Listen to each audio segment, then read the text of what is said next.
қайтесің, Маринет? Күнделігімді және құпияларымды сақтау үшін. Құпияларымды дейсің бе? Оларды күнделігіңе жазып жүрсің бе? Иә, не болды? Біріншіден біреу сенің Леди Баг екеніңді біліп қойса қайтесің. Екіншіден біреу сенің Леди Баг екеніңді біліп қойса қайтесің. Уайымдама, ашып көр Тики. Міне, қобдиша дайын. Кеше Буржуа мырза 4-ші рет Париж қаласының әкімі болып сайланды. Тілшілердің алдына қызымен бірге шықты. Хлояға қараш, өзі әкім болып сайланғандай мәз ғой. Айтпақшы, ертең сынып старостасын сайлайды. Оның несі жаман? Хлоя староста болғысы келеді. Бірақ сыныптастарына мүлдем көңіл бөлмейді. Ол тек өзін ғана ойлайды. Ендеше сен староста бол. Болғымақ келеді, бірақ онсыз да шаруаларым жетіп артылады. Леди Баг, сабақ дегендей. Иә, бірақ бір нәрсеге сенсең, оны іске асыруға талпыну керек. Шамаң жетпесе де тырысып көр, ештеңен кетпейді. Солай шығар. Өзіңді төмен санама, Маринет. Буржуа мырзаның қарсыласы әрі семсерлесу жаттықтырушысы Арман Даржанкур. Әрге тыңдар. Сайлауда жеңіліске ұшырады. Және Париж тарихындағы ең аз дауыс жинаған үміткер. Тағы да сабаққа кешігетін болдым. Көрдің бе? Өкінішке Осындай қарай алаңға сайлау туралы пікір білдіруден бас тартты. Хлоя староста болғысы келеді, ал Сабрина оның көмекшісі болғысы келеді. Басқа үміткерлер бар ма? Ким? Ештеңе. Кешіріңіз ханым, автобус. Жөтел қысып тұр. Хлоя сыныпта староста болғысы келеді. Балабақшадан бері бәрімізді басқарып келе жатыр.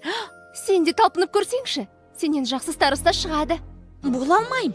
Бар уақытым блог жүргізуге кетеді. Жақсы түске дейін уақыт берем. Үміткер болғыларын келсе айтыңдар. Әйтпесе бәріне жариялайым. Сәлем, достар. Мені мұқият тыңдаңдар. Хлоя саған тағы не айтты? Сені кездесуге шақырды ма? Жоқ, өрмекшіден қорқатынды бәріңе айтып берем деді. Өзіңді үміткерлікке ұсынсаң, үйірмеге қатыстырмаймын деді. Қолөнер бұйымдарын жасауды жақсы көретінімді білесің ғой, қағаз қию, желімдеу. Ал мен бұған бас қатырғым келмейді. Сен неге староста болғың келмейді? Мен бе, негізі бос уақытым жоқ. Немен айналысасың? Түске дейін ұйықтайсың ба? Жоға, негізі, енді басқа ешкім қатыспаса, онда өзімді сынып көрейін. Сонымен, Хлоя мен Сабринадан басқа тағы кім староста болғысы келеді?